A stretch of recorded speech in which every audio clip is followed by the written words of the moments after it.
जो बच्चे जूम पे कनेक्ट है वही सारी है।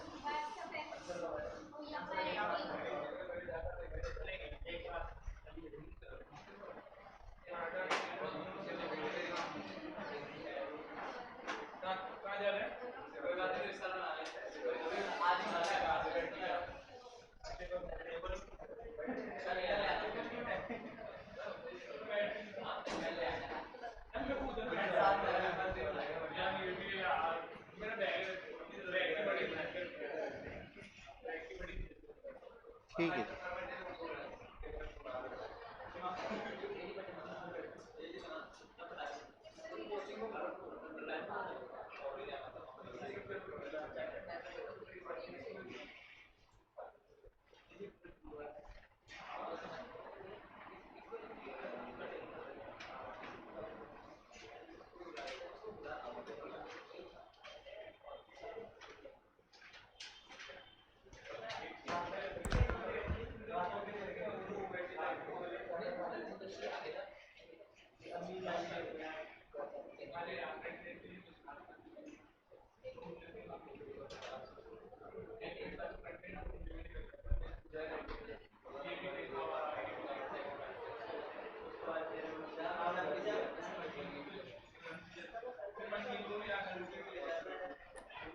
शांत हो जाओ, पढ़े।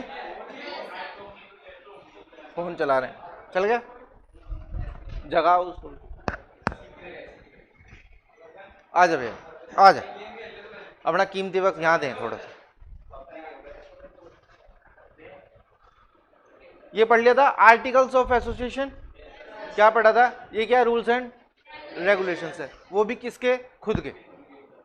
किसके रूल्स एंड रेगुलेशंस है, खुद के रूल्स एंड रेगुलेशंस, कंपनी ने खुद के लिए बनाए हैं rules and regulation.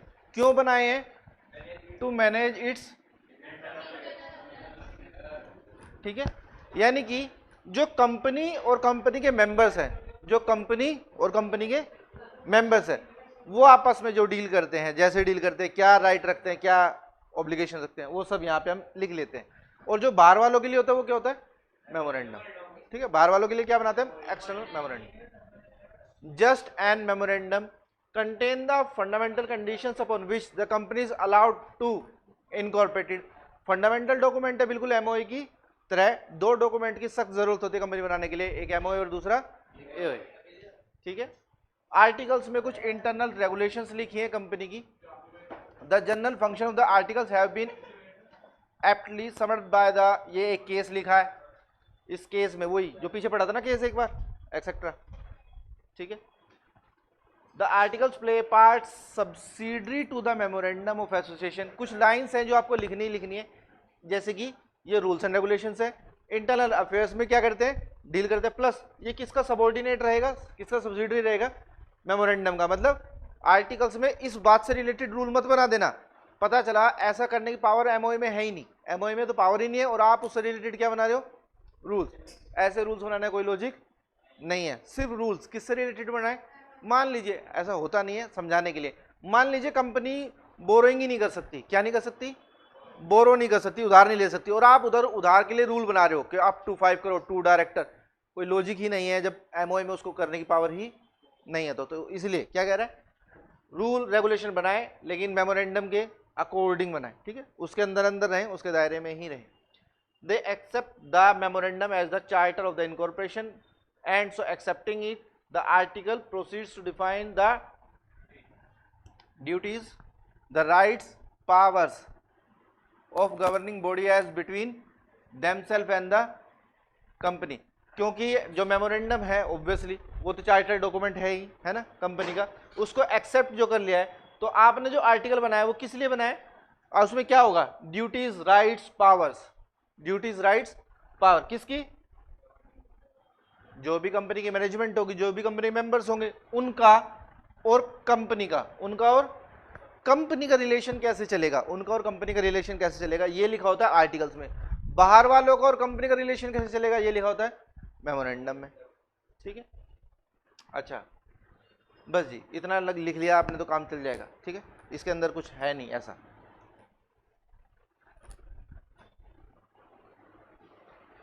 The document containing the AOA of the company is a business document. ठीक है, hence it has to be constructed strictly, ध्यान से बनाना है बेसिकली। इट रेगुलेट्स, डोमेस्टिक बोले तो इंटरनल, डोमेस्टिक बोले तो internal, internal management of the company and create certain rights and obligations between members and company, members and company. ठीक है, ये पैराग्राफ आपको लिखना है, ये पैराग्राफ आपको लिखना है।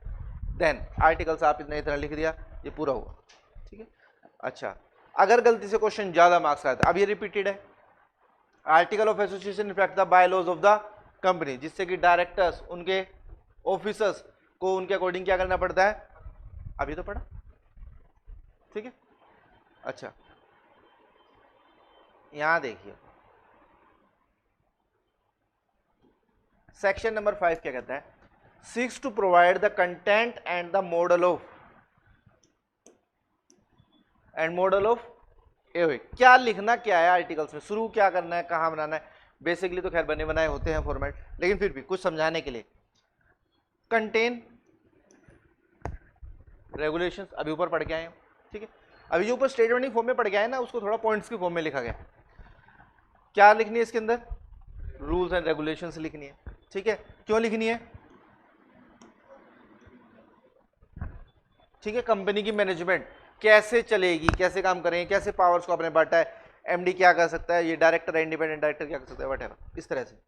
Inclusions of matter, articles shall also contain as a matter they are prescribed under the rules, however a company may also include an additional matters in its article as may be considered necessary for the management।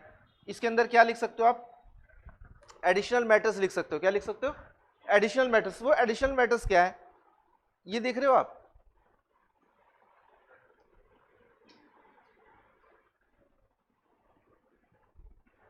Entrenchment, entrenchment मतलब समझना ध्यान से, foundation वाले लायक नहीं लेकिन फिर भी सुनिए। एंट्रेंचमेंट क्या होता है, अपने लिए ना मुश्किलें बढ़ा लेने को एंट्रेंचमेंट बोलते हैं, अपने लिए मुश्किलों को बढ़ा लेने को एंट्रेंचमेंट बोलते हैं। ठीक है, कुछ प्रोविजंस, जैसे कि होता क्या है, कोई भी काम करने के लिए लोग कहता है ये कर दो आप, हम एग्री हैं, इतना कर दो आप, ये काम कर सकते हो अगर आपने ये रेजोल्यूशन पास कर दे दो।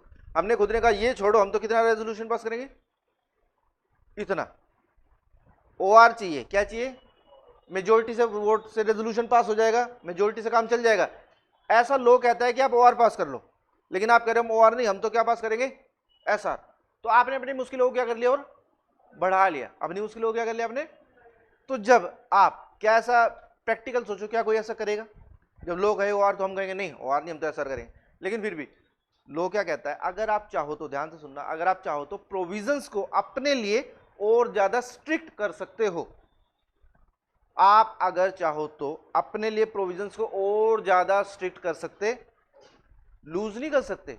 लॉ में लिखा है SR, आपने कहा SR वैसा नहीं, हम तो OR से ही काम चला लेंगे, नहीं, नीचे नहीं आना, ऊपर जा सकते हो। OR, लॉ ने लिखा OR, आपने कहा OR नहीं, हम तो क्या पास करेंगे, SR। यानी कि हम 51% वोट से नहीं, हम तो 75% वोट्स होगी तो ही ये डिसीजन वैलिड होगा, नहीं तो नहीं।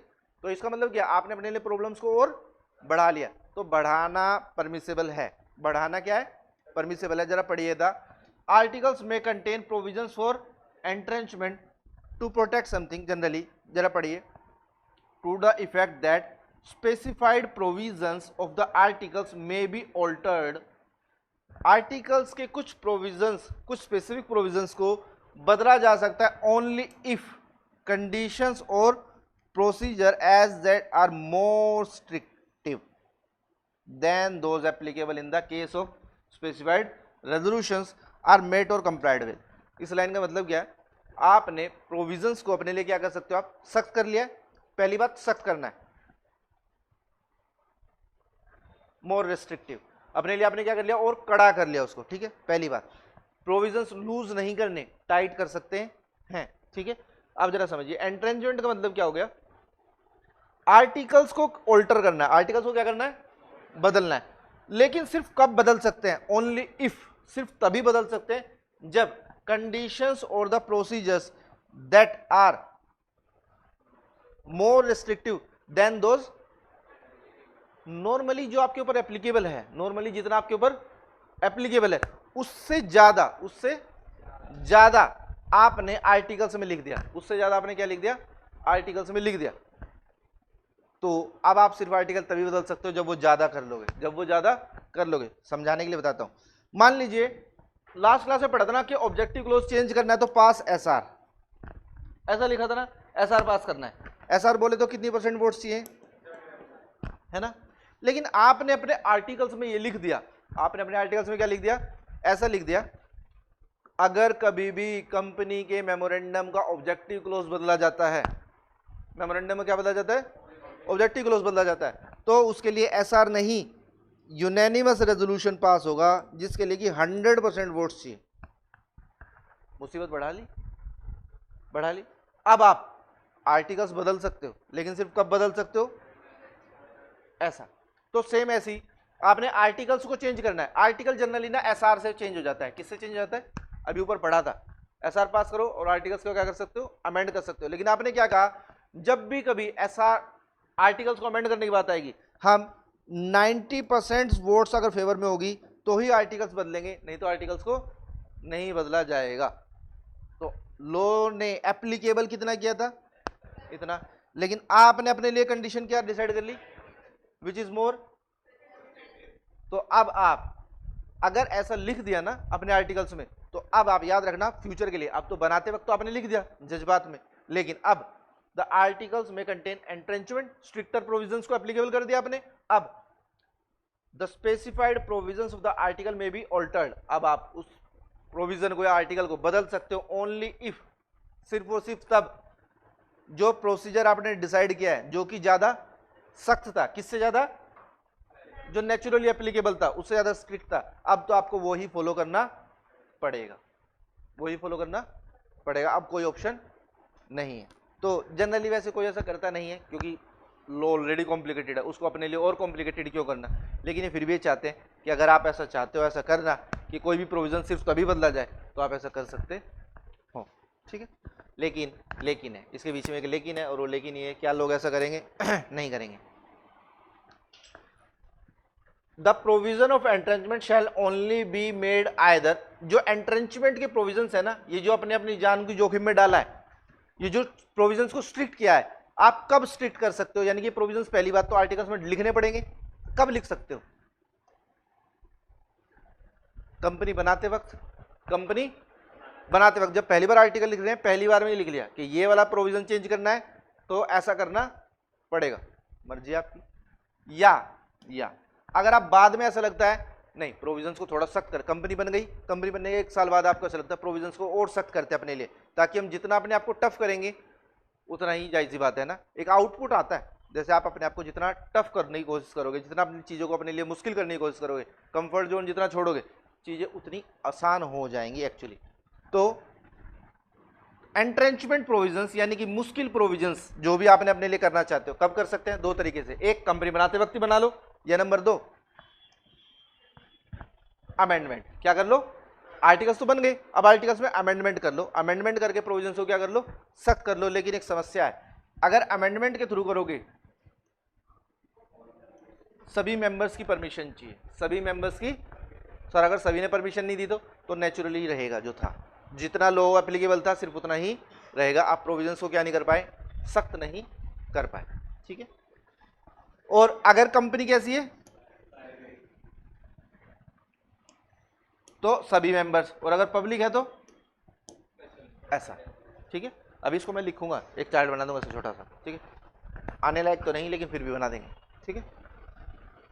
या तो कंपनी बनाते वक्त ही, अगर बाद में बनाओगे तो अमेंडमेंट करनी पड़ेगी, अमेंडमेंट करोगे तो पब्लिक कंपनी तो एसआर, प्राइवेट कंपनी तो सभी मेंबर्स की परमिशन, अगर ऐसा है तो ही आप एंट्रेंचमेंट प्रोविजंस को क्या कर सकते हो, इंक्लूड कर सकते हो, नहीं तो आप नहीं कर सकते, ठीक है। और हाँ खास बात, अगर आपने अपने किसी प्रोविजन को सख्त कर लिया है आर्टिकल्स को ऑल्टर करने के लिए, रजिस्ट्रार को जरूर बता देना, रजिस्ट्रार को, क्योंकि रजिस्ट्रार को तो पता ही नहीं चलेगा ना, नहीं तो रजिस्ट्रार को पता ही नहीं चलेगा। मान लो किसी को पास करने के लिए OR चाहिए, क्या चाहिए, और आपने लिखा था मैं क्या पास करूंगा, और आपने SR के लिए एक फॉर्म जाता है, जब भी SR पास होता है एक फॉर्म जाता है MGT 14, ऐसा आप आगे चल के पढ़ेंगे इंटर में। आपने भेज दिया MGT 14, रजिस्ट्रार कह रहा भाई ये किस खुशी में भेजा है, आप कह रहे हो वो रेजोल्यूशन पास किया था, वो कह रहा तो लो पढ़ लेते, OR पास करना था उसके लिए, तो SR क्यों, SR क्यों। अब आपने कहा सर हमने ना एक्चुअली अपने आर्टिकल्स में ऐसा लिखा हुआ था कि हम ये वाला काम कैसे करेंगे, तो वो यही तो कहेगा मुझे तो बताया था, जब मुझे पता ही नहीं उसकी नोटिस में है क्या, तो आपके MGT 14 को क्या कहेगा, वो रिजेक्ट कर देगा, वो तो वो कहेगा ये क्या, ये क्यों। तो उस सिचुएशन में रजिस्ट्रार को जरूर बता देना कि आपने ये इस वाले प्रोविजंस को एंट्रेंच किया हुआ है, सख्त किया हुआ है। तो ये वैसे तो खैर कॉपी भी भेजते हैं हम उसको, है ना, जब भी हम आर्टिकल्स अमेंड करते हैं तो उसको कॉपी भेजते हैं, तो कॉपी क्यों भेजते हैं, इसीलिए भेजते हैं, ठीक है, ताकि उसकी नोटिस में रहे कि कहाँ कहाँ क्या एप्लीकेबल है, सख्त प्रोविजन कहाँ कहाँ एप्लीकेबल है वो इसको पता रहे, ठीक। अच्छा, ये है बने बनाए आपके आर्टिकल्स, कहाँ मिलते हैं, FGHI, याद है मेमोरेंडम के थे ABCDE, 5 टाइप की कंपनी, ऐसे यहाँ पे क्या है सेम, वो जो फॉर्मेट था ना आगे, कंपनी लिमिटेड बाय शेयर्स के लिए A, ऐसी कंपनी लिमिटेड बाय शेयर के लिए उसी सीक्वेंस में, उसी सीक्वेंस में समझना इसको, ठीक है। बस ये इतनी कहानी थी और ये कहानी सी खत्म हुई।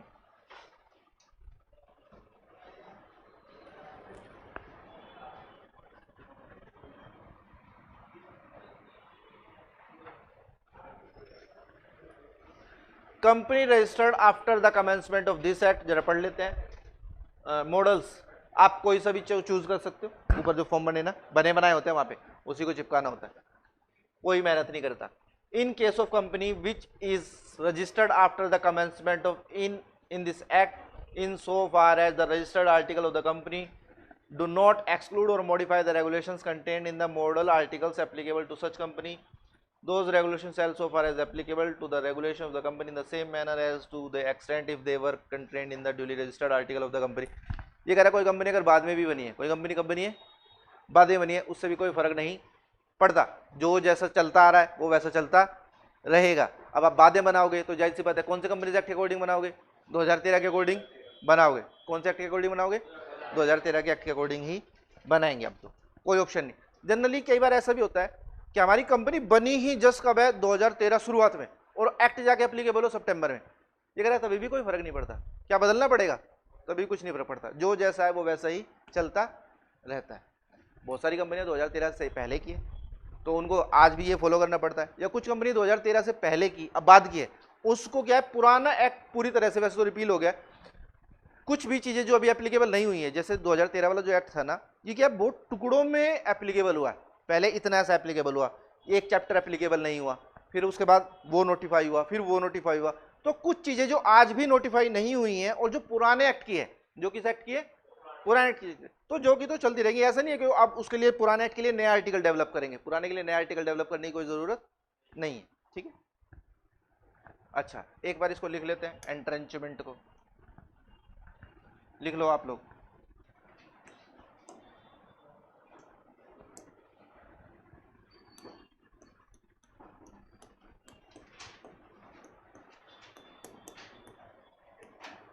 एंट्रेंचमेंट प्रोविजंस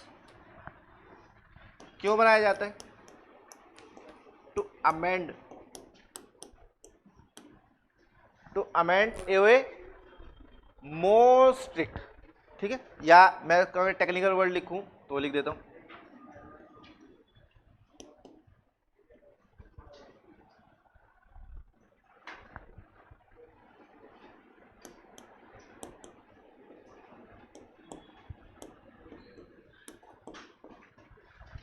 मोर स्ट्रिंजेंट। आपने एमओए को बदलना अपने लिए क्या कर लिया, और ज्यादा टफ कर लिया, और ज्यादा क्या कर लिया, टफ कर लिया। उन्हीं प्रोविजंस को कैसे प्रोविजंस बोलते हैं, एंट्रेंचमेंट प्रोविजंस बोलते हैं। आप एंट्रेंचमेंट प्रोविजंस अगर आप यानी कि ये अपने लिए समस्या बढ़ाना चाहते हो तो बढ़ा सकते हो, ऐसे प्रोविजंस को आप क्या कर सकते हो, इंक्लूजन अपने आर्टिकल्स का हिस्सा बना सकते हो दो तरीके से, एक ऑन फॉर्मेशन, कंपनी बनाते वक्त ही आपने कुछ प्रोविजंस को सख्त कर लिया, या आप चाहो तो बाद में भी कर सकते हो बाय अमेंडमेंट। तो जब भी अमेंडमेंट वर्ड लिखा है इसका मतलब क्या है, चीज ऑलरेडी एग्जिस्ट करती है, बाद में उसको बदला जाए। तो अमेंडमेंट के थ्रू कैसे करेंगे, डिपेंड करता है टाइप ऑफ कंपनी के ऊपर। अगर कंपनी पब्लिक है तो एंट्रेंचमेंट प्रोविजन की एंट्री होगी बाय एसआर, अगर कंपनी प्राइवेट है तो एंट्रेंचमेंट की एंट्री होगी बाय ऑल।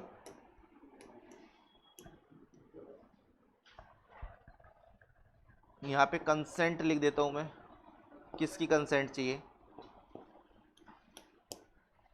खत्म, ठीक है। एंट्रेंचमेंट आर्टिकल्स को अमेंड करना और मुश्किल हो गया है, आप चाहो तो ऐसे प्रोविजंस डाल सकते हो, या तो कंपनी बनाते वक्त ही डाल देना, बाद में डालोगे तो पब्लिक कंपनी तो एसआर पास करना पड़ेगा, प्राइवेट कंपनी तो सभी मेंबर्स की कंसेंट लेनी पड़ेगी, ठीक है। तो चाहो तो कर सकते हो, लेकिन नहीं, कोई ऐसा चाहता है नहीं। हाँ जी, अब आपने प्रोविजंस एंट्रेंच कर देना, अब आपको जो आपने एग्री किया ना, अब आपको यही फॉलो करना पड़ेगा। पहले तो एंट्रेंचमेंट प्रोविजन की एंट्री हो गई, अब एंट्री के बाद आपने जो भी डिसाइड किया वो अब सिर्फ उसी तरह से एप्लीकेबल होगा और किसी भी तरह से एप्लीकेबल नहीं होगा। समझने के लिए छोटा सा ऐसा समझिए, आर्टिकल्स में 4 बातें लिखी हैं, ठीक है। इस काम को करने के लिए 51% वोट्स से काम हो जाएगा। रूल नंबर 3 को अगर आप अमेंड करना चाहते हो, मान लो पॉइंट नंबर 3 को अमेंड करना चाहते हो, तो कंपनी लोग कह रहा है 51% या 75% ऐसा से ये काम हो जाएगा। आप इस आर्टिकल्स को चेंज कर सकते हो 75% रेजोल्यूशन से, लेकिन आपने एंट्रेंचमेंट प्रोविजन डाल रखा है for rule number 3, for point number 3, और उसमें क्या लिखा है, ये सिर्फ और सिर्फ ऑल्टर होगा इफ 90% वोट्स इन फेवर। तो अगर आपने रूल नंबर 3 के लिए ऐसा लिख दिया है तो अब इसको चेंज करने के लिए 75 नहीं 90% वोट्स ही चाहिए, ठीक है, बात समझ गए। आर्टिकल्स को चेंज करने के लिए एसआर चाहिए, लेकिन आपने अपने लिए क्या बढ़ा ली, मुसीबत, तो बढ़ा ली, तो अब आपको फॉलो करनी पड़ेगी, अब इसमें कुछ नहीं कर सकते। लेकिन ये सिर्फ कहने की बात है, ऐसा करता कोई, क्योंकि हम तो क्या चाहते हैं, चीजें आसान हो, चीजें मुश्किल हो, ऐसा कोई नहीं चाहता। और ये तो खैर ऑप्शनल है, ये तो कह रहा है कि आप चाहो तो आर्टिकल्स में ऐसे प्रोविजन एंटर कर सकते हो, तो ये तो हमारी मर्जी है, तो खुद सोचो, अपने ही गले में पड़े हुए फंदे को टाइट करते क्या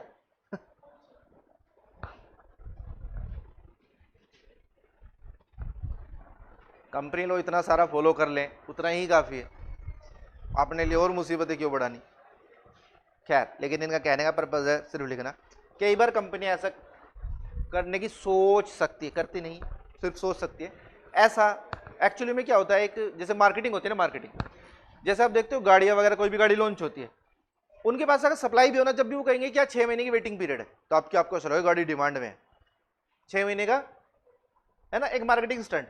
तो ठीक उसी तरह से कंपनी जनरली इसको मार्केटिंग स्टंट की तरह यूज कर सकती है। वो स्टंट की तरह कैसे यूज करेंगी उसको, वो ये कह सकती है कि भैया देखो, हम तो लो भी जितना एप्लीकेबल है ना उससे ज्यादा फॉलो करते हैं, तो आपके साथ चीट होने के चांस तो है ही नहीं, हमें लो कंप्लाई करने की कोई प्रॉब्लम नहीं, हम तो ज्यादा फॉलो करते हैं, ज्यादा ज्यादा ज्यादा तो मार्केटिंग के काम आती है स्टंट का।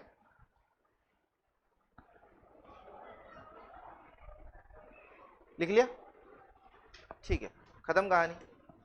अब बचा खाली एक आपका टॉपिक, छोटा सा छोटू सा टॉपिक बचा है, और उस टॉपिक का नाम है ये, एंड ये इंपॉर्टेंट है। मैंने पहले ही कहा था आपसे, 2 रूल्स में से एक रूल्स आता है, ज्यादातर वो आता है, वो एक अलग बात है, लेकिन ये भी इंपॉर्टेंट है उतना ही, ये बिल्कुल आ सकता है, वो नहीं आया तो ज्यादातर फिर ये आए। दूसरे नंबर का टॉपिक है, ध्यान से समझना वर्ड इसके, डॉक्ट्राइन ऑफ कंस्ट्रक्टिव नोटिस। आपको नोटिस है, यू आर इन नोटिस, आपको क्या है, नोटिस है, ऐसा मान लेगा ये, जरा पढ़िए section 399 of the act provide that any person can inspect by electronic means any document kept by the registrar or make a record of the same and get a copy or extract of any document including certificate of incorporation on payment of prescribed fees। क्या कहता है, ध्यान से सुनना मेरी बात। Section number 399 जो है वो क्या कहता है, हर वो डॉक्यूमेंट जो किसके पास है, रजिस्ट्रार के पास। अब आपको पता ही है कंपनी का सारे डॉक्यूमेंट्स रजिस्ट्रार के पास होते हैं, सब कुछ ही होता है रजिस्ट्रार के पास। कंपनी पैदा होने से लेकर कंपनी खत्म होने तक हर चीज रजिस्ट्रार के पास अवेलेबल होती है। आपने कितना लोन लिया ये भी हर चीज रजिस्ट्रार के पास सारी इंफॉर्मेशन होती है। कौन सा डायरेक्टर का घर के पते का पिन नंबर क्या है वो भी उसको पता होता है, ठीक है, यानी कि उसके पास सारी इंफॉर्मेशन होती है। अब ये क्या कह रहा है, एनी पर्सन, कौन, कोई भी एक फीस देके, एक क्या देके, फीस देके। हर चीज की फीस लगती है, हर चीज की क्या लगती है, कुछ चीज फ्री है। एमसी की वेबसाइट पे कुछ चीजें क्या है, फ्री है, और कुछ चीजों के क्या लगते हैं, पैसे। तो पैसे देके लेकिन आप कोई भी एनी डॉक्यूमेंट जो भी रजिस्ट्रार के पास है आप उसको क्या कर सकते हो, चेक कर सकते हो। तो याद रखिएगा, चेक कर सकते हो इसलिए चेक कर लेना, चेक कर सकते हो इसलिए चेक कर भी लेना, ठीक है। क्यों कर लेना, क्योंकि अगर चेक किया चाहे नहीं किया, हम तो ऐसा मान लेंगे आपको ऑलरेडी सब कुछ पता है। आप ओ जी मुझे कैसे पता, मैं कैसे डॉक्यूमेंट चेक करता, कह तो रहे हैं एनी डॉक्यूमेंट आप इलेक्ट्रॉनिकली एक फीस पे करके क्या कर सकते हो, चेक कर सकते हो। बैंक है, बैंक रिलायंस को एक प्रॉपर्टी पे लोन देना चाहता है, एक प्रॉपर्टी पे क्या देना चाहता है, रिलायंस ने कहा जी ये प्रॉपर्टी हम गिरवी रख देंगे और हमें 100 करोड़ रुपए लोन दे दो। बैंक ने 100 करोड़ का लोन दे दिया, पता चला उस प्रॉपर्टी पे तो ऑलरेडी आईसीआईसी बैंक का लोन चल रहा था, उस पे तो ऑलरेडी लोन। अब एचडीएफसी बैंक कर, भाई ये क्या बात हुई, मुझे तो पता नहीं था। क्यों नहीं पता था, एवरीथिंग इज अवेलेबल, सभी कोई भी किसी भी डॉक्यूमेंट्स को चेक कर सकता है। एक फीस देनी थी, खाली एमसी की वेबसाइट पे जाना था, वो सब दिखा देता कौन सी एसेट गिरवी रखी हुई है, किस बैंक के पास गिरवी रखी हुई है, सब दिखा देगा वहीं पे, ठीक है। कब लोन लिया था, कितने का लोन लिया था, कितना पे हो चुका है, सारी इंफॉर्मेशन अवेलेबल है। तो चेक कर लेना। अगर नहीं किया तो गलती किसकी है, आपकी गलती किसकी, हर वो बंदा जो कंपनी से डील करने जा रहा है। हम तो ऐसा मान लेंगे कि आपको सब कुछ पता है, ठीक है, सारे डॉक्यूमेंट्स अवेलेबल है, आप चेक कर सकते हो। The memorandum and articles of the company when registered, जब भी एमओए और एओए रजिस्टर्ड होते हैं, ऑब्वियसली इनके बिना तो कंपनी नहीं बनती, तो ये तो रजिस्टर्ड होंगे ही होंगे। Of the company becomes public document, जैसे ये रजिस्टर्ड हो जाते हैं क्या बन जाते हैं, पब्लिक डॉक्यूमेंट। पब्लिक डॉक्यूमेंट का मतलब पब्लिक जब चाहे इनको चेक कर सकती है, मतलब they are available for inspection to any person, कोई भी, मैं भी, आप भी, कोई भी, आप कहीं भी जिस भी एरिया का रजिस्टर है आप जाओ, आरओसी के पास पैसे दो और क्या कर दो, वो रजिस्टर, वो आपको इन्फॉर्मेशन जो भी आपको रिक्वायर्ड इन्फॉर्मेशन वो दे देगा। इवन अगर आपको उस इन्फॉर्मेशन में से कोई क्या चाहिए, मुझे इस पेज की कॉपी दे दो सर, मुझे मैं मोए के पेज नंबर 3 की कॉपी चाहिए, मुझे इस पैराग्राफ की कॉपी चाहिए, वो आपको वो कॉपी भी दे देंगे, वो आपको कॉपी भी, लेकिन हर चीज़ के पैसे होते हैं। जैसे एक फोटो कॉपी देने के आपसे 10 रुपये लेंगे वो, तो आपको पेज नंबर 3 चाहिए, 3 और 4 चाहिए, तो 10 और 10 20 रुपये लेंगे आपसे, और उस 2 पेज की कॉपी भी आपको दे देंगे। आपके पास पूरा राइट है, जो भी डॉक्यूमेंट, जो भी टुकड़ा, जो भी हिस्सा, कॉपी जो आपको लेना, आप पैसे लगेंगे लेकिन हर चीज़ के, नहीं तो लोग क्या मिसयूज कर सकते। अगर हर चीज़ के पैसे नहीं होंगे तो आप तो क्या एवं ही घूमने जा रहे हो आरओसी। तो पब्लिक के लिए अवेलेबल है ऑन पेमेंट ऑफ ए, देखिए कैसी फीस लगती है, बड़े ऐसा नहीं है कि वो कहेंगे 50,000 रुपये दो पहले, है ना, तो सब बंदा क्या सोचे 50,000 रुपये नहीं है, तो वो मांग ही क्या रहे हैं 10 रुपये, ठीक है। तो बड़ी नॉमिनल सी फीस लगती है, और नॉमिनल सी फीस देने के बाद आप क्या कर सकते हो, उसको चेक कर सकते हो। ये सेम सेक्शन दोबारा घुमा के लिखा है, एक बार आप पढ़ लीजिए, इन अदर वर्ड से लेके यहाँ तक एक बार आप पढ़िए, जितना आपने पढ़ लिया वो आपको सब पता चल जाएगा। सेम वर्ड लिखे हैं, बस थोड़ा सा घुमा के लिखे हैं और कुछ नहीं।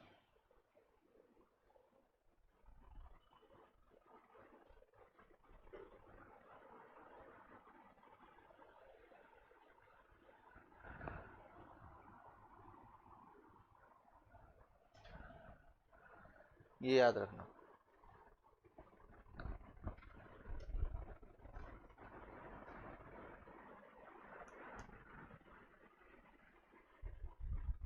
पढ़ लिया, वही लिखा है। हर वो बंदा जो कंपनी से डील करने जा रहा है डॉक्यूमेंट इंस्पेक्ट कर सकता है, एक बार चेक कर लो जो कॉन्ट्रैक्ट आप करने जा रहे हैं वो उसके प्रोविजंस में मैच करता भी है या नहीं है, अब चाहे आपने पढ़ा हो या ना पढ़ा हो, चाहे आपने पढ़ा हो या ना पढ़ा हो, ऐसा मान लिया जाएगा कि आपको सब कुछ पता है। जो पढ़ लिया होगा ऐसा मान लिया, आप नहीं पढ़ा तो ये आपकी गलती है। इसी को क्या बोलते हैं? Constructive notice. कंस्ट्रक्टिव, इसका मतलब जो कंपनी लॉ है ये कंपनी के फेवर में, किसके फेवर में? कंपनी फेवर में। और बाहर वालों से क्या कह रहा है? पढ़ के आना सब कुछ, पढ़ के। तो ये किसको प्रोटेक्शन दे रहा है?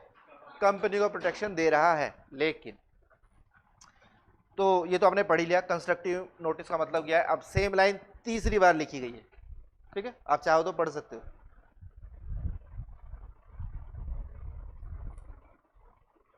ठीक है, ये तीसरी बार लिखी, एक ही पेज पे 3 बार।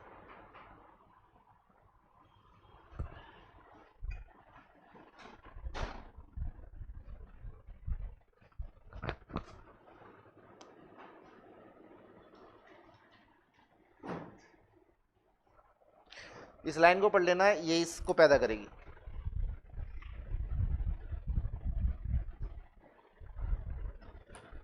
आपको सब कुछ पता है, आपको सब कुछ पता है, ऐसा मान लिया जाएगा। Every person dealing with the company not only has the constructive notice of the memorandum but also the other related documents. हर चीज की इंफॉर्मेशन उसके पास होगी। एसआर की भी, कंपनी ने कब कब एसआर पास किया इसकी इंफॉर्मेशन भी होगी। मैंने आपको अभी थोड़ी देर पहले एक बात बताई थी, जब भी कंपनी एसआर पास करते हैं ना, एक फॉर्म फाइल होता है MGT 14, तो सारे फॉर्म्स आरओसी के पास अवेलेबल है। आप कोई भी फॉर्म चेक कर सकते हैं, हर वो चीज जो आरओसी के पास है वो आप चेक कर सकते हैं। ठीक है, एसआर भी आप पास हुआ है नहीं हुआ है आप ये भी चेक कर सकते हो। ठीक है, इफ ए पर्सन, फिर से वही, कोई भी पर्सन कॉन्ट्रैक्ट में एंटर करता है तो भैया कंपनी का मेमोरेंडम आर्टिकल पढ़ लेना है, उससे उसकी पावर पता चल जाएगी। तो उसके बाहर जाने की कोशिश मत करना, डायरेक्टर्स की अथॉरिटी वगैरह सब पता चल जाएगी, उनसे बाहर जाने की कोशिश मत करना, उसके अंदर अंदर ही रहना, उसके अंदर ही रहना। क्योंकि अगर आपने ऐसी कोई हरकत की, बिना मेमो पढ़ा कोई कॉन्टैक्ट किया और वो दायरे से बाहर निकला, तो बाद में यहाँ मत आना, he can not acquire any right under the contract against the company. पढ़ के आना सब कुछ, पढ़ के। तो इतना बड़ा मेमोरेंडम होता है, हमें तो पढ़ना ही नहीं आता, आता हो या ना आता, इसमें अपना कोई काम नहीं है। नहीं आता तो पढ़ाएं, नहीं आता तो पढ़ाएं। सर एक शेयर खरीदना है, क्या मेमोरेंडम पढ़े? भाई अगर पढ़ लोगे तो अच्छा रहेगा, नहीं पढ़ोगे तो कुछ भी नुकसान अगर होता है, कुछ भी आपको ऐसा लगता है तो मेरे साथ धोखा हुआ है, याद रखना आप कंपनी के अगेंस्ट कोई एक्शन नहीं ले सकते। सर एक ही तो शेयर खरीदना था 30 रुपए का, अब उसके लिए क्या 300 पेज का मेमोरेंडम पढ़े? पढ़ो या मत पढ़ो वो आपकी चॉइस है, हम तो सिर्फ इतना बता रहे हैं। अगर नहीं पढ़ा और आपके साथ कुछ भी गड़बड़ होती है तो आप ये नहीं कह सकते जी हमने तो पढ़ा ही नहीं था। हम तो ऐसा मान लेंगे आपने पढ़ा हुआ है सब कुछ, जब अवेलेबल है तो पढ़ते क्यों नहीं? ठीक है, अच्छा। कंस्ट्रक्टिव नोटिस के बाद है rule number 3, doctrine of indoor management. अभी तक हमने जो 2 रूल पढ़े, वो 2 रूल किसको प्रोटेक्ट कर रहे थे? कंपनी को। एक तीसरा रूल ऐसा है, ये आपको प्रोटेक्ट करेगा, यानी कि बाहर वालों को। याद रखना ये है क्या, जरा पढ़िए।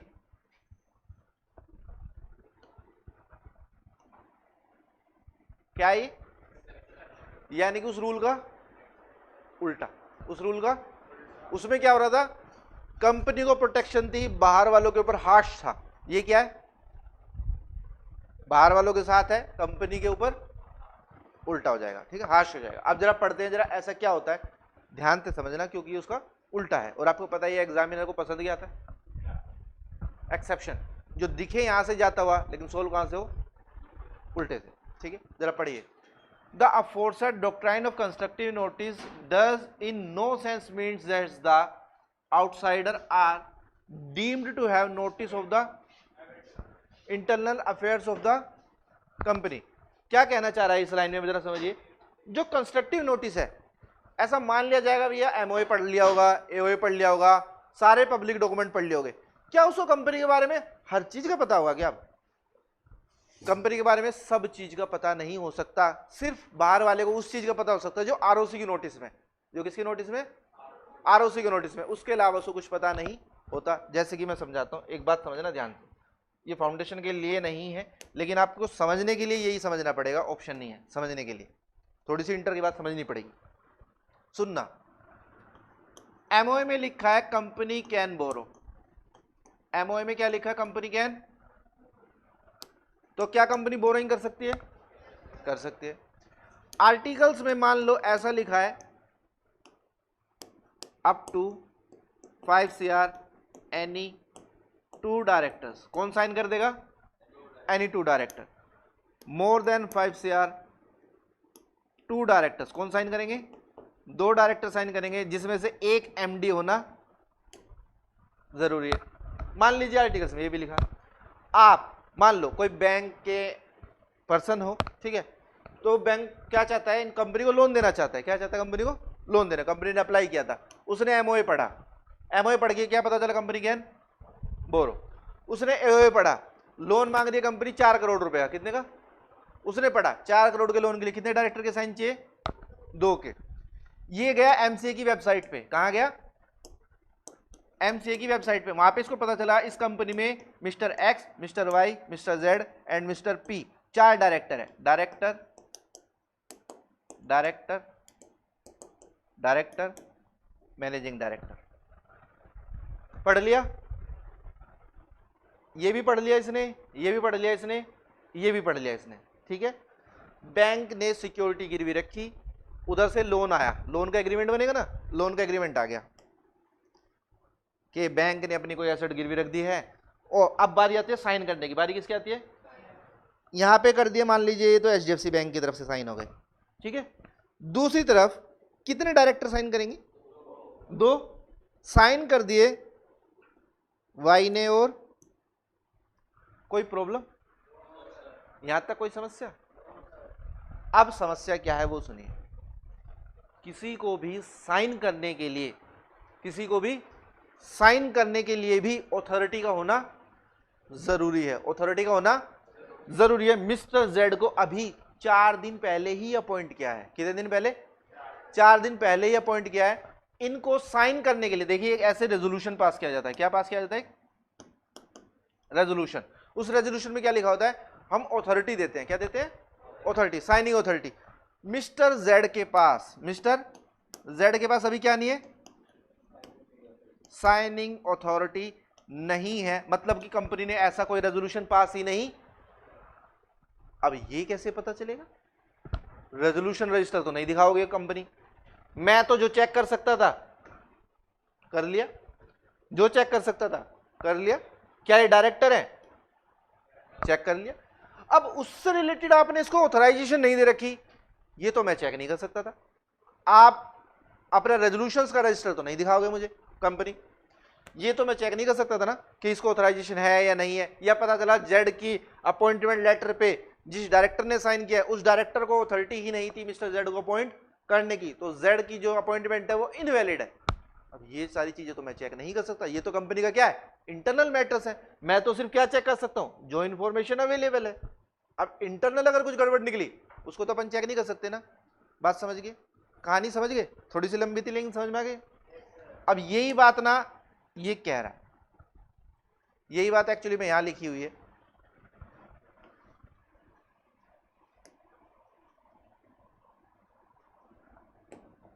अब आप ध्यान से पढ़ना, मैं नहीं पढ़ाऊंगा, आप पढ़ना। अब यहां से लेके एक बार पढ़ो खुद से, यहां से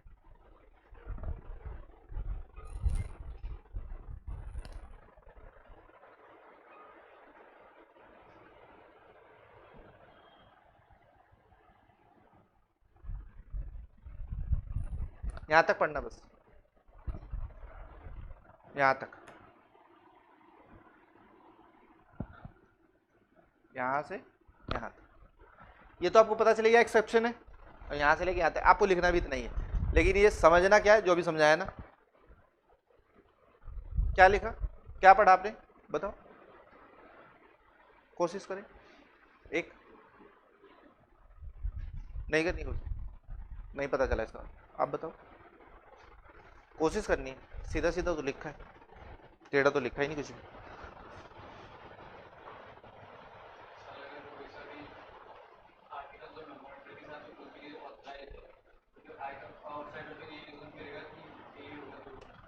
बिल्कुल, आउटसाइडर तो ये एज्यूम करेगा ही करेगा दैट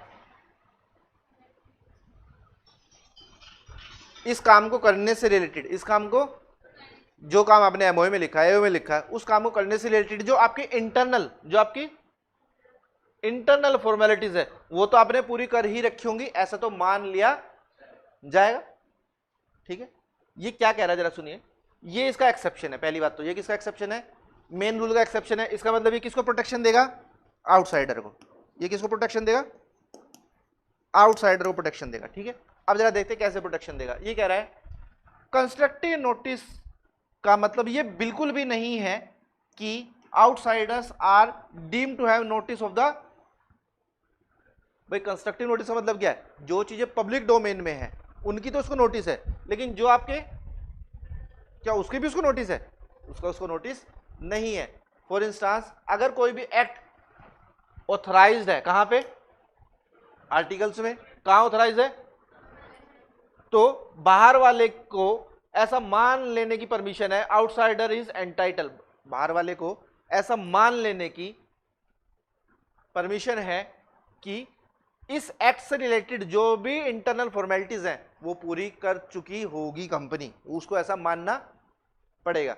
अगर इस इंटरनल, ये जो इंटरनल फॉर्मेलिटीज है, अगर इसमें कंपनी की गड़बड़ निकली तो गलती किसकी मानी जाएगी, कंपनी की मानी जाएगी, तो बाहर वाले की गलती नहीं मानी जाएगी। क्यों, क्योंकि बाहर वाला ये चेक नहीं कर सकता आपकी, वो इंटरनल अफेयर्स चेक वो ये नहीं कह सकता दिखाओ डायरेक्टर अपॉइंट किया था ना, दिखाओ डायरेक्टर का रिज्यूम दो मुझे और दिखाओ किसी ने उसके अपॉइंटमेंट लेटर पे साइन किया, उसका रेजोल्यूशन दिखाओ, इतनी सारी चीजें नहीं हो सकती। ठीक है, तो कहने का मतलब क्या है, एमओए पढ़ के आना, एमओए पढ़ के आना।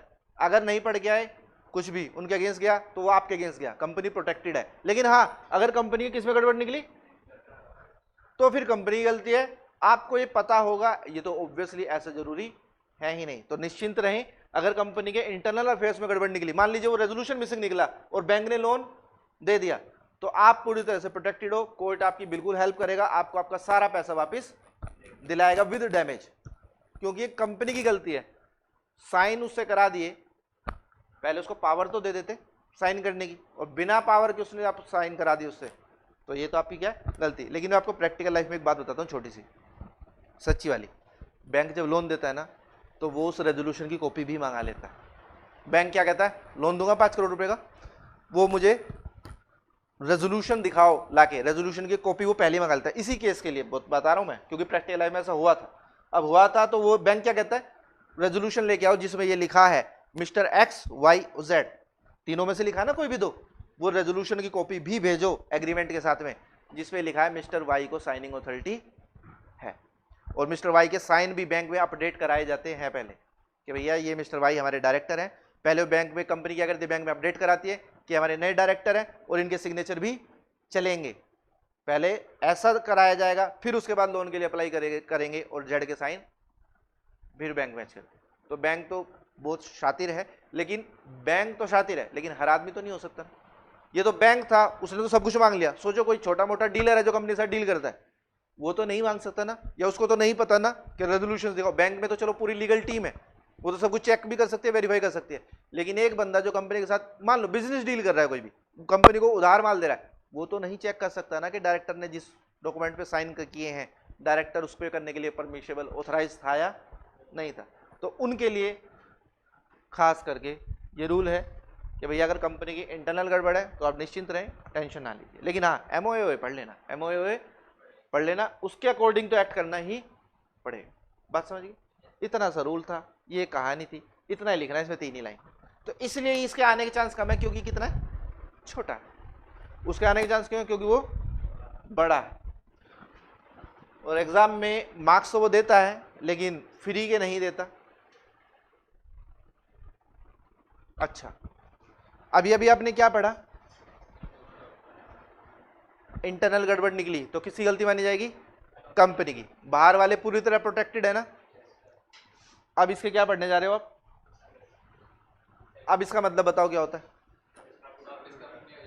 वापिस किसके फेवर में चला जाएगा, कंपनी के लो फेवर में चला जाएगा ना, लो किसके फेवर में चला जाएगा, कंपनी के, वापिस आपके अगेंस्ट हो जाएगा। ऐसा कब होगा, लॉजिक है, जरा पढ़िएगा। Thus, you will notice the aforementioned rule of the indoor management is important to person dealing with the company, though its director or other person they are entitled to assume that, ये सब पढ़ लिया आपने। If they are within the,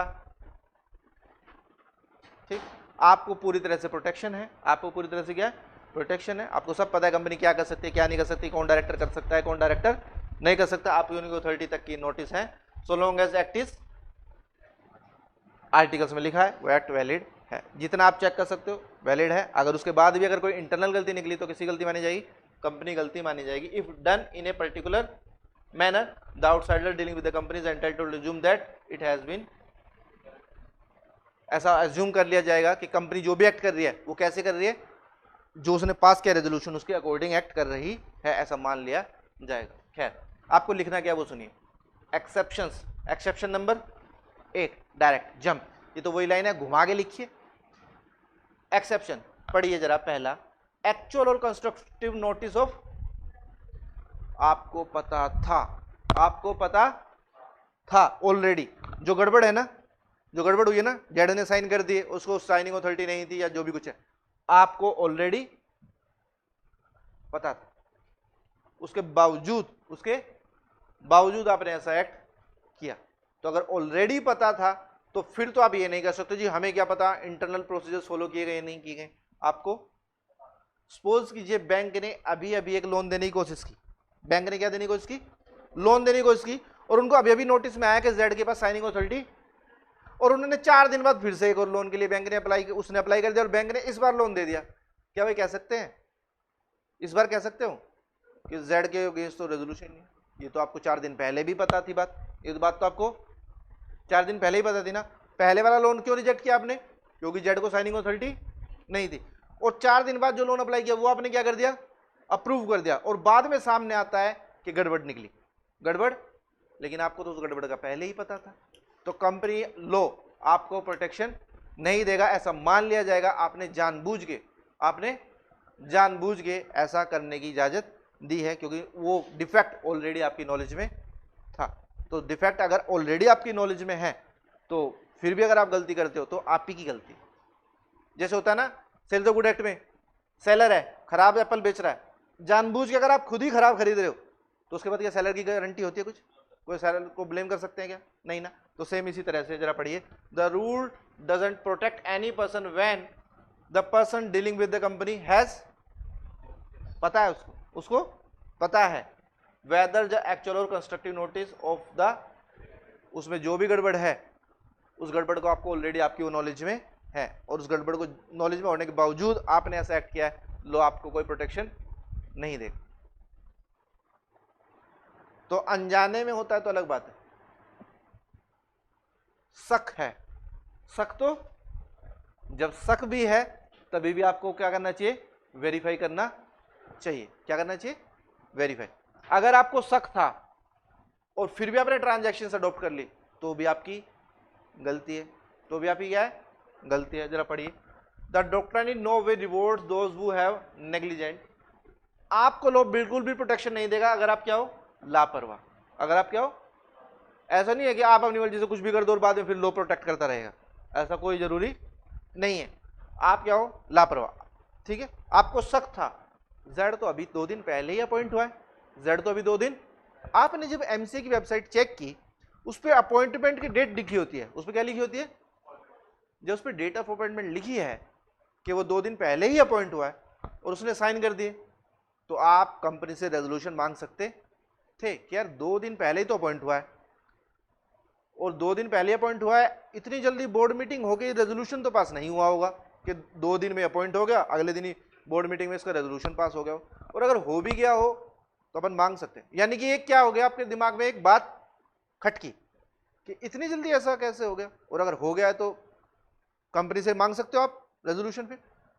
तो अगर आपको शक है, लापरवाही नहीं बरतनी, अगर शक है तो कंपनी से उससे रिलेटेड क्या मांग लेने हैं, प्रूफ मांग लेने हैं, और आप मांग सकते हैं। भाई लोन दे रहे हो या बिजनेस कर रहे हो, ठीक है, तो आपसी कंसेंट से होता है, कॉन्ट्रैक्ट बनता है, तो आप कह सकते हो भाई डील तो मैं कर रहा हूँ लेकिन तभी करूंगा, ये मिस्टर जेड साइन कर रहे हैं, मुझे डाउट है, इससे सिग्नेटरी है भी कंपनी के, तो अगर ऐसा है तो ठीक है, ठीक है, ऐसा होता है। तीसरा, फोर्जरी, क्या हुआ है, क्या हुआ है, धोखाधड़ी का। कैसा मैटर है, धोखाधड़ी का। The doctrine of indoor management applies only to irregularity. अगर कुछ गड़बड़ है कंपनी के एंड पे तो ही लो प्रोटेक्शन देता है आपको। अगर ये पूरा ही मैटर किस चीज का है, धोखाधड़ी का, किसका मैटर है, धोखाधड़ी में कोर्ट किसी के साथ नहीं है, कोर्ट किसी के साथ नहीं है। मान लीजिए आप ही कंपनी, बैंक का मैनेजर ही कंपनी के डायरेक्टर से क्या कह रहा है, जेड से तुम एक काम कर, साइन कर देना, मैं लोन पास कर दूंगा, आधे तेरे आधे मेरे, पैसा डूबेगा तो बैंक का डूबेगा, भाई कंपनी ने दे दिया तो ठीक, नहीं दिया तो आधे तेरे आधे मेरे। डायरेक्टर ने कहा चल ठीक है ना, मेरे साइन से तो पास कर दे लोन। बैंक के मैनेजर ने कहा ठीक है। अब बैंक के मैनेजर ने लोन पास कर दिया, डायरेक्टर के पास आ गया पैसा कंपनी में, डायरेक्टर ने वो पैसा बैंक मैनेजर को देने से क्या कर दिया, आधा मना कर दिया। अब वो गया कोर्ट में, बैंक मैनेजर, सर धोखा हुआ हमारे साथ। ये धोखा हुआ नहीं है, अब अपने घर ही रहना, ठीक है। तो अगर ऐसा कुछ गड़बड़ पाई गई धोखाधड़ी वाली तो कोर्ट बिल्कुल भी प्रोटेक्शन नहीं देगा। आप कुछ भी कहते रहना, फिर खत्म कहानी, ठीक है।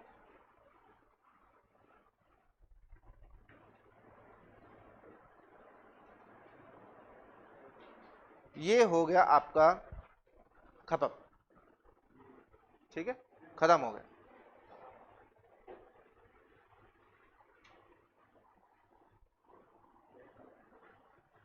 कुछ पूछना है तो बता दो, नहीं तो फिर हम आगे चलते हैं।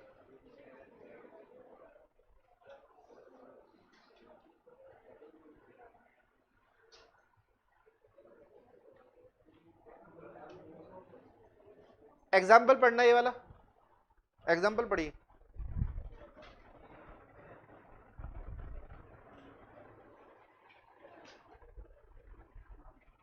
किस चीज का पढ़ रहे हो, याद रखना, पढ़ो।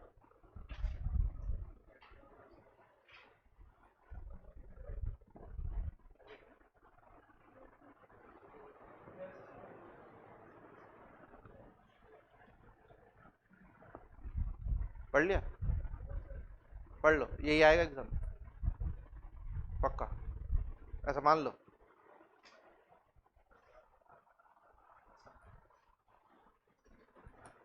देखिए सिलेबस जनरली आपकी बुक में से आता, या तो पूरा डॉक्ट्राइन ही पूछ लेगा, नहीं पूछेगा तो पूछने के लिए बचा क्या उसके पास, एग्जाम्पल या केस। क्या पढ़ा है पहले बताओ, पढ़ लिया? आपने क्या सप्लाई किया है, गुड्स या कोई भी सर्विसेज दी है ऑन सच ए कॉन्ट्रैक्ट, किसी कॉन्ट्रैक्ट के ऊपर, या क्या दिया है, या पैसे दिए, या क्या दिए, पैसे दिए। You can not obtain payment और रिकवर द अमाउंट लैंड। आपने जो भी उधार दिया है ना तो आप वो रिकवर कर सकते हो, और जो भी आपने सर्विसेज दिए ना ही उसके लिए आप क्या मांग सकते हो, पेमेंट मांग सकते हो। But if the money advanced to the company has not been expended, the lender may stop the company for parting it with means of an injunction. This is because the company doesn't become the owner of the money, which is the ultra vires of the company. As the lender remains the owner, he can take back the property in the, ये important है सच में, इसीलिए बताया जा रहा है इसको। If the ultra vires loan has been utilized in meeting lawful debt of the company, then the lender steps into the shoes of the debtor paid off, as consequently he would be entitled to recover his loan to the extent from the company। दो अलग अलग टुकड़े हैं इसके, यहाँ से लेके यहाँ तक अलग है, वहाँ से लेके वहाँ तक अलग है। एग्जाम्पल आधा लिखा है, पूरा मैं बताता हूँ। कंपनी ने एक अल्ट्रा वायरस एक्ट किया है, कैसा एक्ट किया है, यानी कि कंपनी, एक बैंक ने या मनी लेंडर ने कंपनी को एक लोन दे दिया दायरे से बाहर। कंपनी लोन की बोरोइंग कर सकती थी सिर्फ 5 करोड़ तक की, कितने की, लेकिन उसने लोन दे दिया कंपनी को 8 करोड़ का। यह कंपनी बोरोइंग ही नहीं कर सकती थी और उसने लोन दे दिया। अब जरा समझिए हुआ क्या। एक बात तो पता चल गई, अल्ट्रा वायरस हो गया है ना, दायरे से बाहर निकल गए। अब जरा समझिए, पहला क्या कह रहा है, यू कैन नॉट ऑब्टेन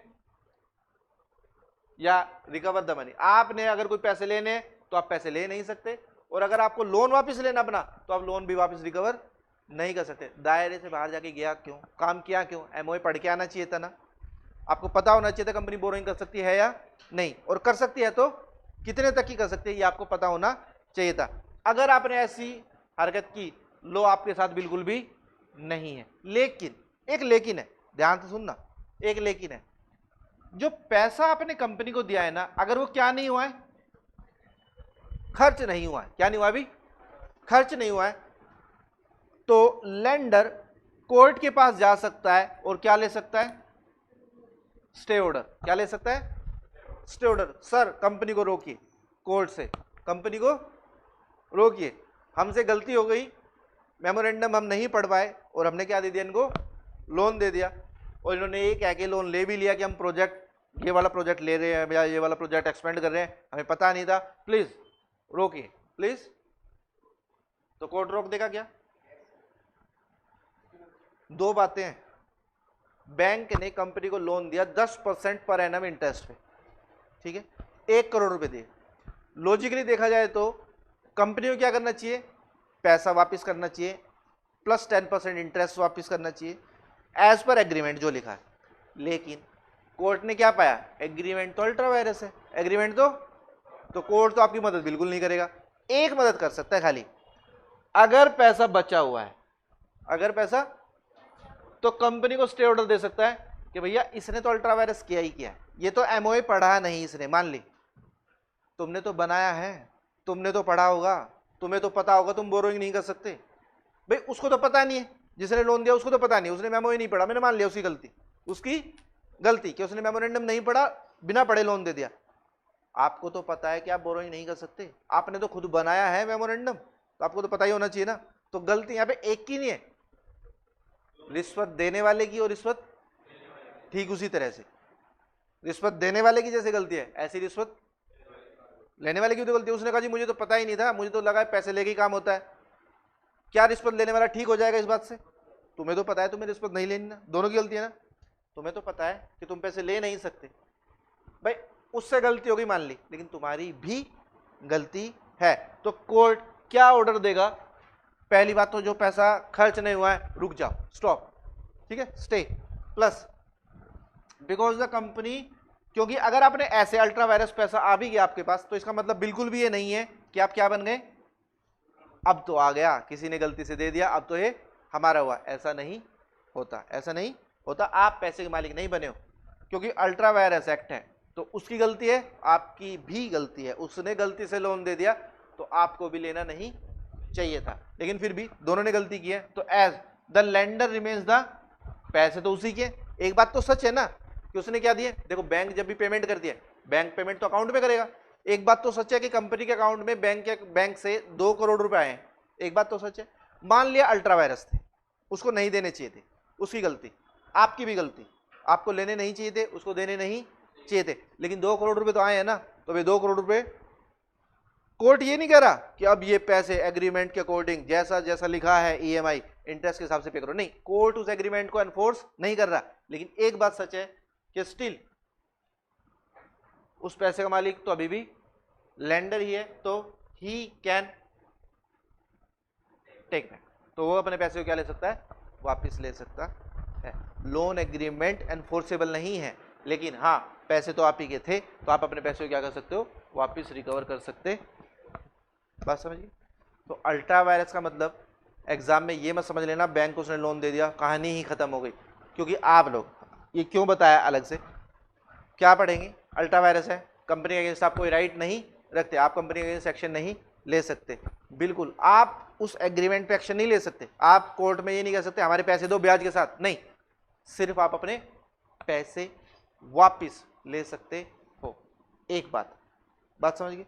बात number 2, if the ultra vires loan has been utilised in meeting lawful debt, अगर वो अल्ट्रा वायरस लोन को कैसे यूज किया गया है,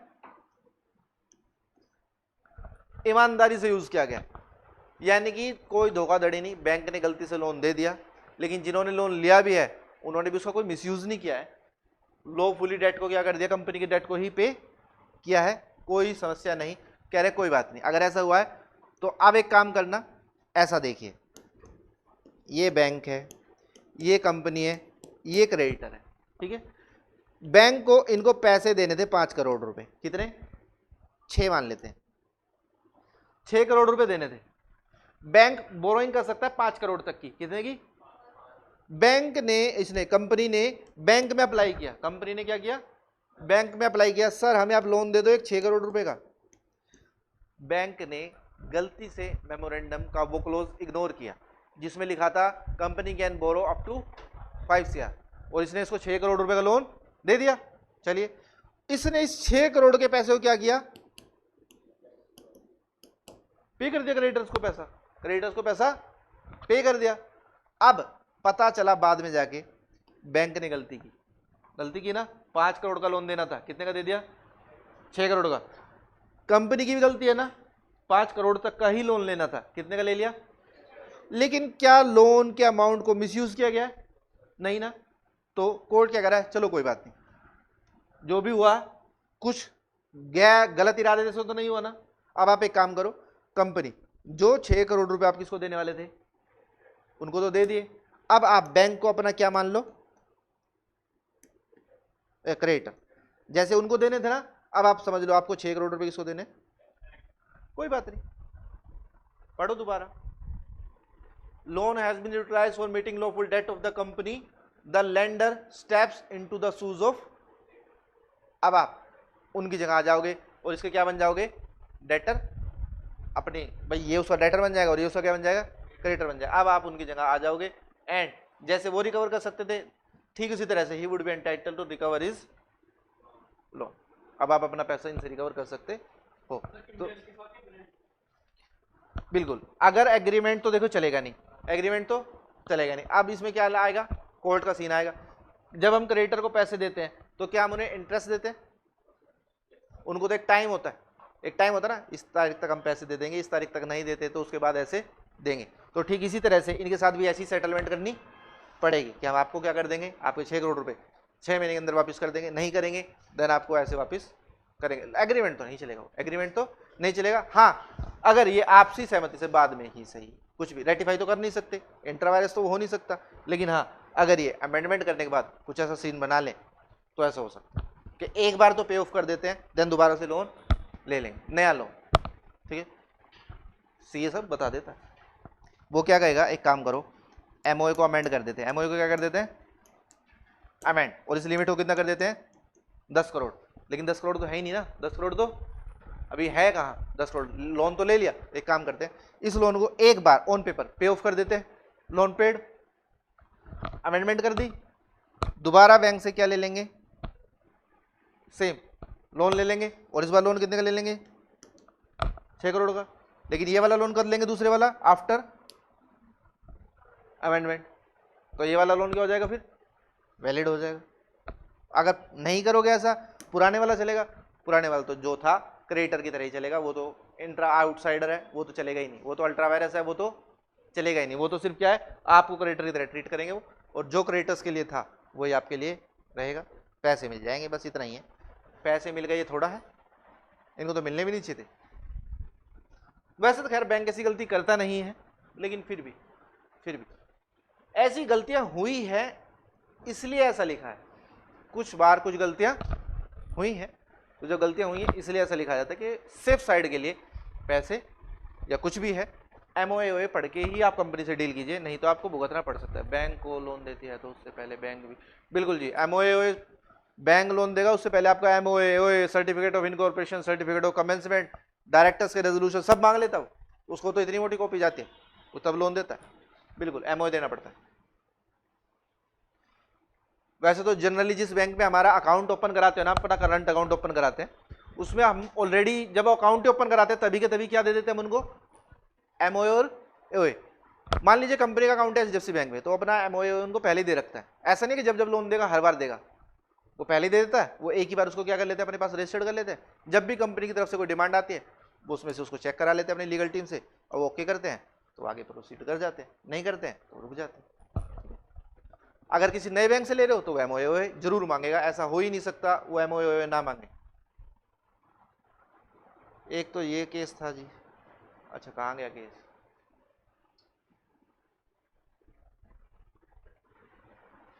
पढ़िए केस का नाम 100% याद रखना है। एग्जैक्टली ये केस है ऐसा कोई जरूरी नहीं है, लेकिन जब भी अल्ट्रा वायरस का नाम आएगा ना, अल्ट्रा वायरस आप करोगे तो कोई भी क्वेश्चन आता है, कोई भी एग्जाम्पल आता है, इस केस का नाम लिख देंगे, केस का नाम लिख देंगे, ठीक है। एग्जैक्टली आए ऐसा कोई जरूरी नहीं है, ठीक है। आपको पता है ऑलमोस्ट चीजें कि क्या होता है अल्ट्रा वायरस, क्या उसका होता है इम्पैक्ट। एक बार आप खुद से पढ़ने की कोशिश कीजिए। ये कंपनी है Ashbury railway carriage and iron company limited versus दूसरी तरफ कौन है, कोई बंदा रिची। पढ़िए जरा, कंपनी क्या क्या कर सकती है, ध्यान से पढ़ना। लेकिन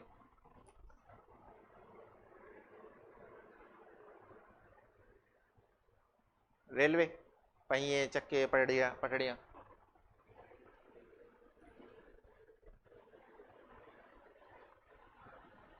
जनरल कॉन्ट्रैक्टर का काम कर सकती है,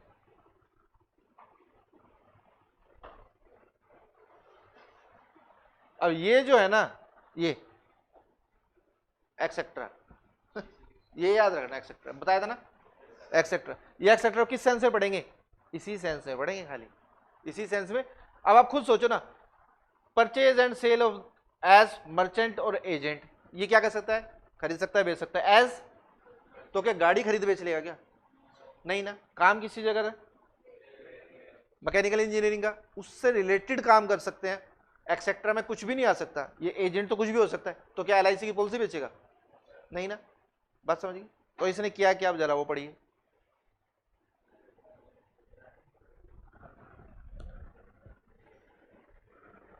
साथ साथ पढ़ना आराम आराम से, लेकिन पढ़ते रहना यहीं पे।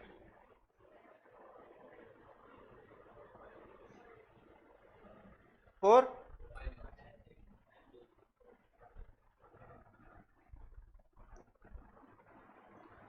कंस्ट्रक्शन ऑफ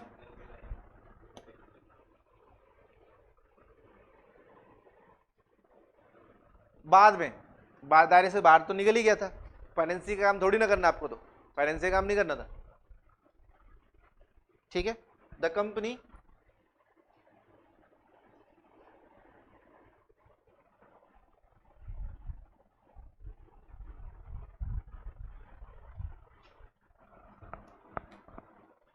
एक्सक्यूज किया था कि ये तो आता है जनरल कॉन्ट्रैक्टर में, आता है किसमें आता है, जनरल कॉन्ट्रैक्टर में। क्या आता है, फाइनेंसिंग।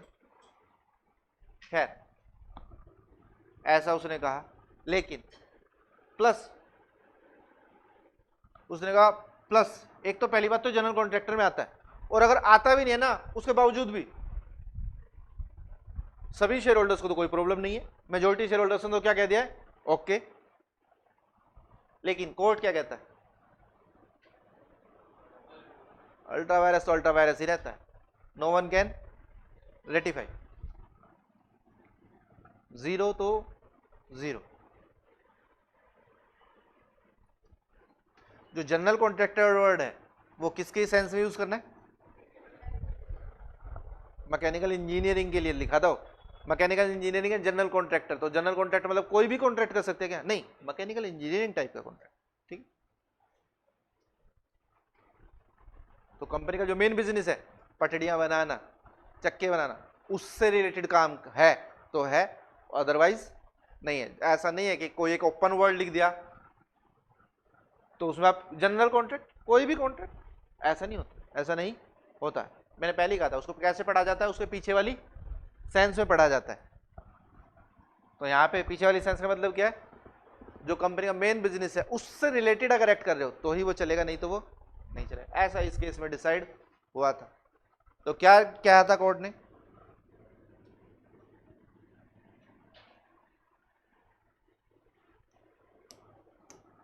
किसी भी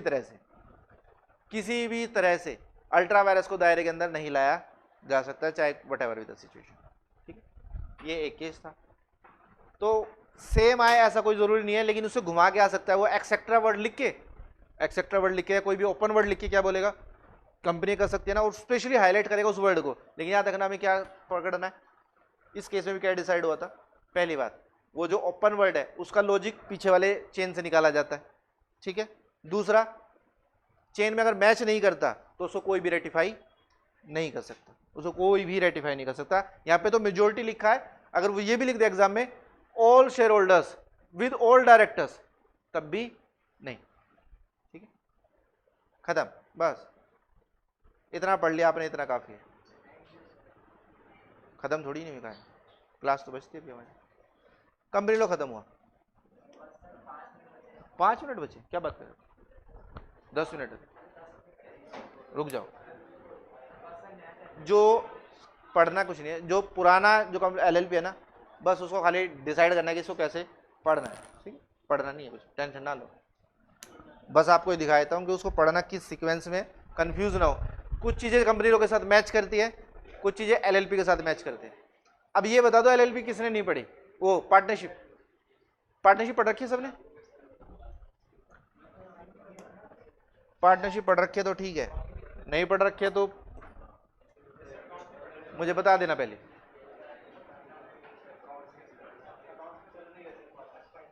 नहीं वो वाली पार्टनरशिप नहीं चलेगी, अकाउंट्स वाली ना चले। अकाउंट्स वाली चल गई तो फिर तो काम ही चल जाता। लो वाली अकाउंट में नहीं चलेगी, अकाउंट वाली लो में नहीं चलेगी।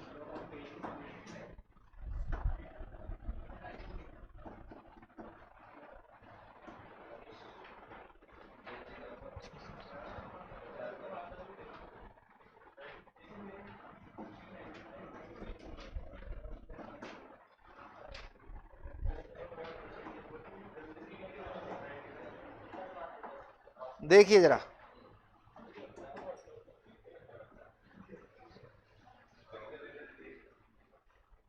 इसके अंदर ये पढ़ना है, इसके अंदर ये पढ़ना है आपको। ठीक है, एलएलपी क्या होती है, कैसे बनती है, बिल्कुल कंपनी की तरह, बिल्कुल कंपनी की तरह।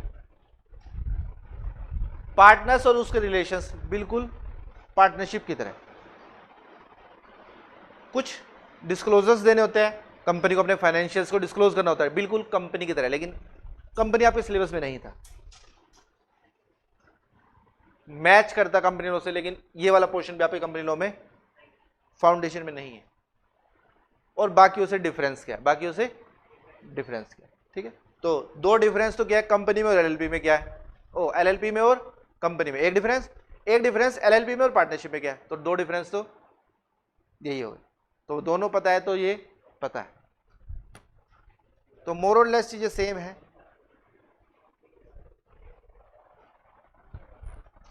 सुन लो थोड़ी सी देर, इंट्रोडक्शन है, कुछ नहीं, पढ़ा नहीं रहा। पार्टनरशिप में ना सबसे बड़ी समस्या क्या होती थी, पार्टनर्स की लायबिलिटी अनलिमिटेड होती है, इसके नाम ही क्या है। तो पार्टनरशिप की जो प्रॉब्लम थी ना, ये आप ये समझ लीजिए जैसे मूवी आती है ना 2.0, ये पार्टनरशिप 2.0 है ना, सेकंड पार्ट है ये पार्टनरशिप का।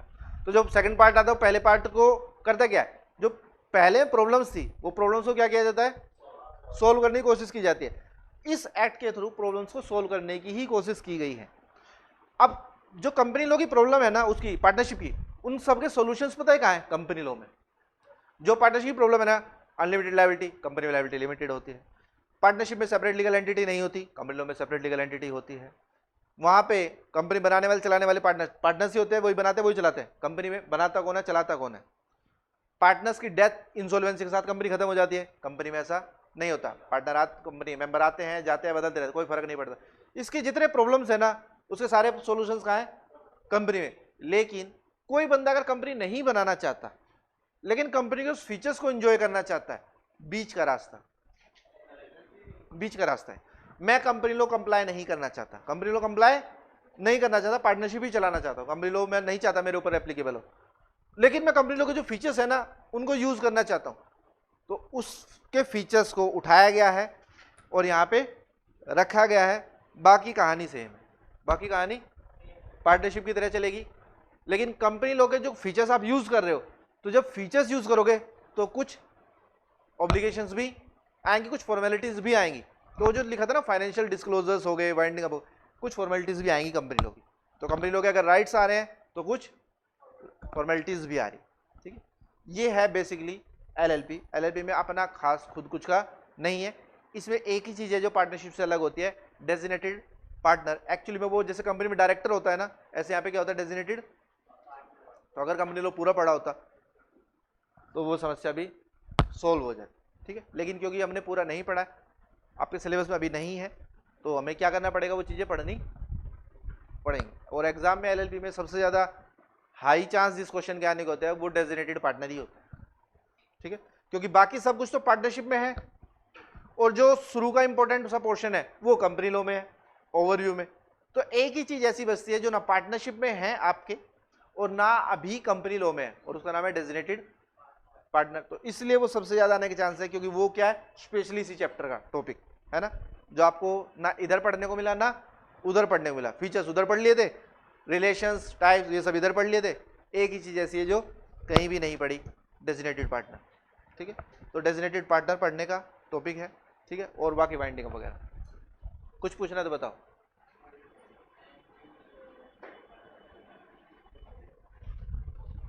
जेड को साइन अथॉरिटी नहीं है, बिल्कुल। कंपनी में ना रेजोल्यूशंस होते हैं, रेजोल्यूशन, किसी को भी कोई भी काम करने के लिए एक रेजोल्यूशन की जरूरत पड़ती है कंपनी में। जैसे कल को आप सीए बनोगे, मान लीजिए, है ना, मान लीजिए आप अकाउंट्स डिपार्टमेंट के हेड बन गए, तो अकाउंट्स तैयार हुए, अब आपके साइन कर दिए उस पर। अब आपके साइन वैलिड है या इनवैलिड है, इसका फैसला करेगा रेजोल्यूशन। कंपनी में ऐसा एक रेजोल्यूशन जरूर पास होगा जिसमें ऐसा लिखा होगा कि जो अकाउंट्स डिपार्टमेंट का हेड है वो एनुअल अकाउंट्स को साइन कर सकता है। अगर ऐसा है तो ही आपके साइन की वैलिडिटी है, अगर ऐसा नहीं है तो आपके साइन की वैलिडिटी ही नहीं है, ठीक है। तो रेजोल्यूशंस होते हैं कंपनी में, हर काम को करने के रेजोल्यूशंस होते हैं, क्योंकि कंपनी खुद नहीं कर सकती ना, तो कंपनी दूसरों से करवाती है काम। और करवाती कैसे है, उनको पहले उस काम को करने की पावर देनी पड़ेगी, और पावर कैसे देते हैं, रेजोल्यूशंस पास करके ही वो पावर दी जाती है, ठीक है।